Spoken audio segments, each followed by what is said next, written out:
Audio Jungle.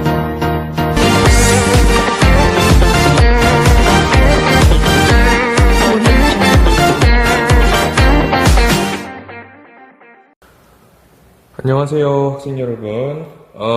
원래 쌤이 칠판을 통해서 강의를 좀 하려고 했는데 캠코더 문제가 좀 있어가지고 오늘은 쌤이 핸드폰으로 이렇게 촬영을 하려고 합니다.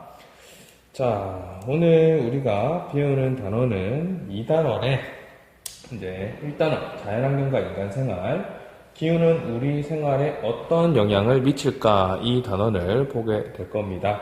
자, 페이지로서는 이제 쌤이 칠판 대신에 종이를 좀 활용할 겁니다. 37페이지에 있는 내용이 될 거고요. 여러분들 잘 보이죠? 좀 크게 적을까요? 자, 오늘 배울 내용은 세계의 기후 특성에 따른 주민 생활 모습에 대해서 우리가 공부를 해 볼 겁니다. 우리 세계 기후는 총 5가지 기후가 있었죠. 그죠? 가장 위도가 낮은 곳에서부터 출발을 하면 열대 기후가 있었고, 그 다음에 건조 기후가 있었고, 그리고 온대 기후가 있고, 냉대 기후가 있고요. 그리고 한대 기후가 있죠. 그죠? 이렇게 5가지 기후대로 구분을 할 수가 있는데, 자, 각 기후대에 따라서 주민들의 생활 모습이 다르게 나타나더라는 겁니다. 그래서 어떻게 다르게 나타나는가를 한번 보면, 자, 첫 번째 열대기후입니다. 자, 열대기후의 특징하면은 뭡니까? 열대기후는 1년 내도록 고온하죠. 그죠? 기온이 높고, 그 다음에 다스바드라. 다스바드라는 말은 또 다른 표현으로 강수량이 많다라고 생각할 수가 있겠죠. 그래서 이런 것들 때문에 나타나는 특성을 한번 살펴보게 되면, 일단 이 사람들은 덥기 때문에 일단은 어떻게 살아야 됩니까? 옷 자체가 상당히 얇은 천이죠. 얇은 천으로 만들어져 있고, 입고 벗기 편한 간편한 옷으로 생활을 하게 되더라. 물론 요즘에는 패션 피플이라고 해서, 페피라고 해서 앞서 나가는 사람도 있고, 또 특출나게 또 눈에 튀게 입는 사람도 있지만, 이거는 전통적인 의미에서 봤을 때는 그렇더라는 거죠. 그 다음에 이 지역의 사람들은 이제 수렵과 채집을 하더라라는 거죠. 왜냐면 여기는 고온하고 다습하기 때문에 이 열매라든지 이런 것들이 상당히 자라기 쉽죠. 과일이라든지, 그죠? 그래서 먹을 것들이 상당히 풍부하기 때문에 따로 경작을 하지 않아도 과일만 먹는다면, 그죠? 충분히 먹고 살 수 있을 정도가 됩니다.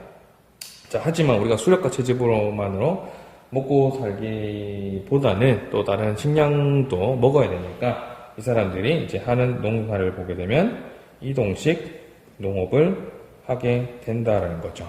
이동식 농업을 하는 이유는 워낙 이 숲이 울창하다 보니까 이 사람들이 이제 평지가 없습니다. 그 평지가 있다면 나무들이 번식을 하게 되는 거죠. 그래서 거기에 불을 질러 가지고 일단은 농경지를 조성을 하고, 또 이 지역은 비가 많이 오는 지역이기 때문에 이 땅 자체가 상당히 척박합니다. 그래서 한 농사를 한 2년이나 3년 정도 하고 나면 이 땅이 척박해져 가지고 못 쓰게 됩니다. 그래서 이 사람들은 또 다른 지역으로 가서 나무를 베고 거기에 불을 지르고 또다시 이제 경작을 하게 되는 거죠. 그래서 이동식 경작을 하게 된다. 자, 그 다음에 이 지역에서는 이 플랜테이션 농업을 또 많이 하게 됩니다. 플랜테이션. 자, 플랜테이션이라고 하는 거는, 자, 여러분들 많이 들어봤죠? 선진국의 무엇과 선진국의 자본과, 그죠? 개발도상국 또는 후진국, 그죠? 요즘 후진국이라는 표현을 잘 안 씁니다. 저개발국이라는 표현을 쓰는데, 개발도상국의 노동력이 결합이 되어서 뭐하기 위한, 팔기 위한 농사를 우리가 플랜테이션이다라고 얘기를 하는 겁니다. 그래서 이 지역 같은 경우에는 이러한 플랜테이션 농사를 짓게 되고요. 또 여기에서 가옥 구조를 보게 되면은 얘네들은 상당히 개방적인 가옥 구조를 가지고 있다. 개방적이라고 하는 것은 뭐 큰 창문이 크면은 환기가 잘 되고 바람이 잘 들어올 수 있어서 뭐 상당히 시원할 수 있겠죠. 그죠? 그 다음에 또 지붕의 경사가 급하거나 비가 많이 오니까 평평하면은 이제 물이 지붕에 자꾸 쌓이게 이제 채워지겠죠. 그렇기 때문에 지붕 경사가 급해서 빨리 빗물을 흘리도록 하고 또 고상가옥의 형태. 그러니까 땅이 너무 습하기 때문에 거기서 올라오는 습기나 해충들을 이제 제거하고자 피하고자 그렇게 하는 겁니다. 자, 그 다음에 두 번째 건조기후가 있습니다. 자, 건조기후는 특징이 뭡니까? 일단은 강수량이 매우 적다라는 거 확인할 수 있죠. 그죠? 그리고 여기는 일교차가 상당히 크다라는 겁니다. 그죠? 자, 그래서, 얘네들 같은 경우에, 옷을 입긴 하는데, 온몸을 다 감싸면서 헐렁한 바람이 좀 잘 들어온 그러한 옷을 입게 되더라는 거죠. 그죠? 자, 그 다음에, 우리가 건조기후 같은 경우에는 이제 스텝기후와 사막기후로 구분할 수가 있는데, 자, 유목을 좀 하더라는 거죠. 스텝기후 같은 경우에는 이제 풀이 좀 자라기 때문에 이 가축들이 풀을 다 먹고 나면 그 자리에 풀이 없죠. 그죠? 그래서 풀이 있는 곳으로 이동을 하는 유목을 하게 됩니다. 그죠? 그 다음에 또 사막 같은 경우에는 농사가 아예 불가능하죠. 그렇지만 사막에서 오아시스가 발견될 수 있습니다. 그래서 그 오아시스를 주변으로 오아시스 농업이 행해지기도 하죠. 그죠? 그리고 또 이 사람들의 가옥의 형태를 보게 되면은 이제 흙이나 이런 것들을 쉽게 구할 수 있기 때문에 흙집이라든지 그 다음에 또 유목을 하게 되면은 이제 풀 있는 곳을 찾아다녀야 되죠. 그죠? 그래서 이동식 가옥. 우리가 뭐 게르라고 하는 몽골의 그런 전통 가옥 여러분들 TV를 통해서 많이 봤죠. 그래서 이동식 가옥을 이렇게 가옥을 지어서 살게 되더라라는 겁니다. 자, 그 다음에 이제 3번 세 번째 시간 잘 가죠. 온대기후입니다. 온대기후. 온대기후는 뭐 인간이 살기에 아주 뭐 살기 좋은 그런 기후죠. 그래서 여기는 계절의 변화가 뚜렷하게 나타나고 있더라. 우리 사계절이 다 나타나고 있죠. 그죠? 자, 그렇기 때문에 온대기후에 나타나는 특징을 한번 정리를 해보면, 자, 인간 생활에 유리한 기후가 나타나죠. 그죠? 그렇기 때문에 이 지역은 뭐더라? 인구 밀도가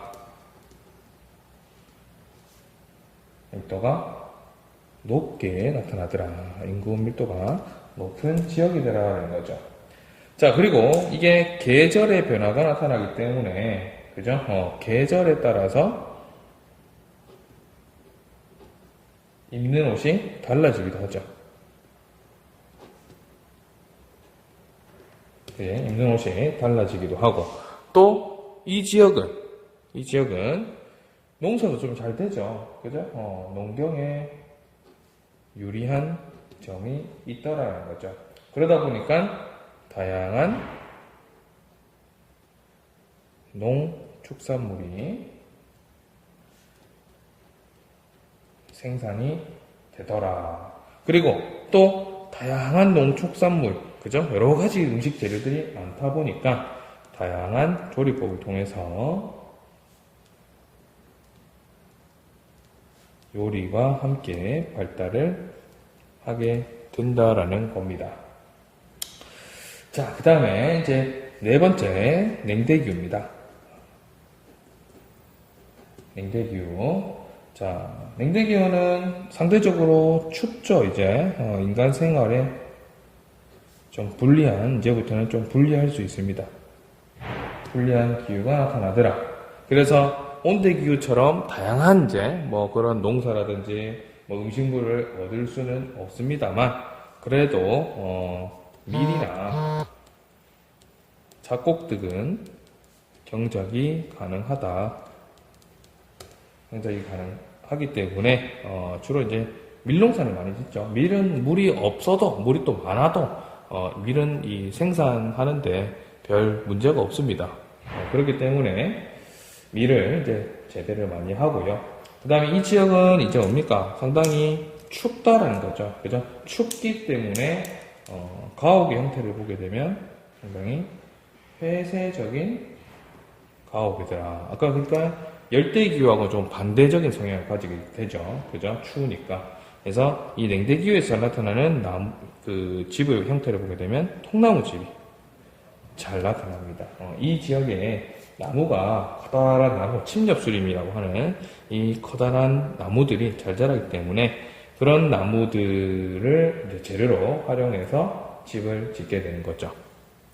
자, 그 다음에 마지막입니다. 5번째, 한대기후죠.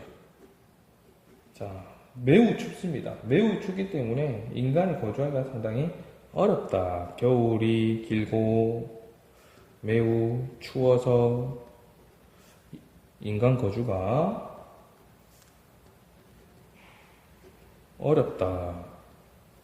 그래서 거주하는 지역이 있습니다. 우리 툰드라 기후처럼 인간이 거주하는, 그러니까 우리가 에스키모인이라고 부르죠. 그 사람들이 거주할 수는 있으나 뭐 숫자 자체는 희박하죠. 그죠? 그래서 인간이 살고 있다면 이제 뭐 하고 살겠느냐? 이 사람들은 이제 수렵 생활, 이제 뭐 저기 그 바다표범 이런 것도 막 잡아먹고 이러죠. 그죠? 이런 물고기 잡아먹고 이런 수렵 생활 하거나 아니면 이제 술록을 유목을 해서 그렇게 살고 있더라라는 겁니다.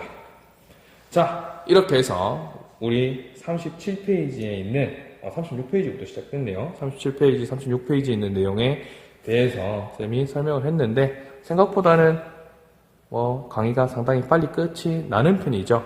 그죠? 그래서 여러분들 오늘 첫 시간이면서 강의를 처음 듣는 친구들이 좀 많을 텐데 여러분들이 꼭 강의를 수업 시간 이전에 들어줘서 수업 시간에는 선생님이 준비한 여러 가지 활동을 좀 할 수 있었으면 좋겠습니다. 이 내용은 선생님이 수업 첫 시간에 여러분들과 게임을 통해서 또는 퀴즈를 통해서 내용을 확인할 테니까 여러분들이 좀 이해가 안 되거나 그런 사실들이 있으면 한 번 더 들어서 공부를 하기 바랍니다. 자, 그러면 오늘은 여기까지 하겠습니다. 학교에서 봅시다.